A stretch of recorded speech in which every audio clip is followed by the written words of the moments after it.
Hi guys, welcome back to my channel vlogs. ఈ రోజైతే మేము చౌడవాడ అమ్మవారి పండగకి అయితే వచ్చాము. పైడితల్లి అమ్మవారి పండుగ ఇదైతే నైట్ 8 o'clock అయితే తెలిసింది ఆ ఊర్లో పండగ అని. అంటే ప్రతి సంవత్సరం ఈ డేట్కి అయితే అవుతుందని తెలుసు కానీ మర్చిపోయాము కొంచెం అడవుల నుండి. పండగకి అయితే వచ్చాము. డాడీ, నేను, మమ్మీ, పిన్ని, వదిన మొత్తం అందరికి కలిపి. ఇవన్నీ అమ్మవారు. అలాగే ఇక్కడ ఎద్దుల పందాలు, డ్యాన్స్ ఏవో కార్యక్రమాలు అయితే పెట్టారు. జస్ట్ ఎద్దుల పందాలు చూసి ఇంకా మేము చేలోకి వెళ్ళి అక్కడ తాటి ముంజలు అయితే అన్నయ్య కోస్తున్నాడు అని చెప్పేసి తీసుకుని ఇంటికి పట్టుకెళ్దామని చెప్పేసి వెళ్ళాము. చూపిస్తాను చూడండి తాటి ముంజలు ఎందుకు వస్తారు. ఇదండి జనాలు అయితే ఎద్దుల పందాలు అవుతున్నాయి.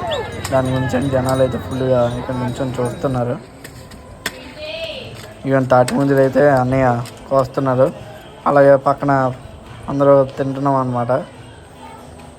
కారులో చూడండి ఫుల్గా అయితే బ్యాక్ సైడ్ సీట్లు అన్నీ మడత పెట్టి ఫోల్డ్ చేసి మొత్తం అన్ని తాటి ముంజలన్నీ ఫుల్ దాంట్లో వేస్తాము. ఇవన్నీ చూడండి లోడ్ అయ్యాక ఎన్ని వచ్చాయో చూపిస్తాను.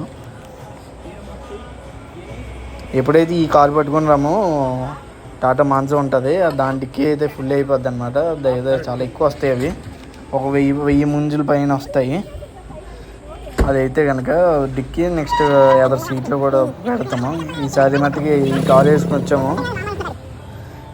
ఫస్ట్ టైం ఈ కార్లో అయితే ఏం పెట్టొచ్చాను నేను సామాన్లు, మామూలు ఇంటి సామాన్లు కూడా పెట్టొచ్చాను. కాకపోతే అనుకోకుండా వెళ్ళడం ఈ ముంజలన్నీ తీసుకొని ఇవన్నీ ఇంటికి తెచ్చాము. ఇప్పుడైతే ఇప్పుడు పైకి పట్టుకెళ్ళాలి. ముందు కారు మొత్తం అన్లోడ్ చేసి ఇప్పుడు పైకి అయితే పట్టుకెళ్తాం. ఇవన్నీ ఇక్కడైతే అన్నీ పేరుస్తున్నాం. 2 నెలలు లాస్ట్ పేర్చిన తర్వాత ఎన్ని వచ్చాయి చూడండి. ఇంకా చాలా ఎక్కువ వచ్చాయి, తక్కువేం కాదు. ఇప్పుడు కూడా తెచ్చిన ఎక్కువే. కాకపోతే కనుక ఈ డోర్ నుంచి మొదలెట్టి ఈ ఎడ్జు చేపలది ఎక్వేరియం ఉంది, అక్కడి వరకు లైన్గా వస్తాయి అన్నమాట. అంత ఎక్కువ తెస్తాం. ఈసారి మట్టుకి అలా ఆ చైర్ వరకు వచ్చాయి, లేదంటే ఆ ఉయ్యాలు దాటి వెళ్తాయి. కాయలు అయితే వేరే కారు అయితే కనుక చూద్దామన్నారు. నెక్స్ట్ టైం వేరే ఈ 6 వీక్లోనే మళ్ళీ ఇంకా తీస్తానని చెప్పారు. ఈవెన్ డాడీ ఒక పక్క నుంచి కొడుతుంటే అన్నయ్య తింటున్నాడు అనమాట. డాడీ కొడుతున్నారు. ఇక్కడ కత్తి కూడా మంచి జారుది. అన్నయ్య అక్కడ కోసిన కత్తి అయితే తెచ్చాము ఊర్లోది. మళ్ళీ ఇస్తాము, మళ్ళీ అలా వారంలో వస్తాం కదా అప్పుడు ఇస్తామని చెప్పేసి ఆ కత్తి అయితే తెచ్చాము. ఇక్కడికి కత్తి లేదని చెప్పేసి నా మమ్మీ అలాగే వచ్చేటప్పుడు అనకాపల్లిలో చిక్పేట దొన్ని బిర్యానీ నుంచి బిర్యానీ తెచ్చుకున్నాము. చాలా బాగుంది. ఇది గైస్ ఈ వీడియో అయితే మీకు నచ్చితే కానీ లైక్ చేయండి, షేర్ చేయండి అండ్ సబ్స్క్రైబ్ చేయండి. Thank you.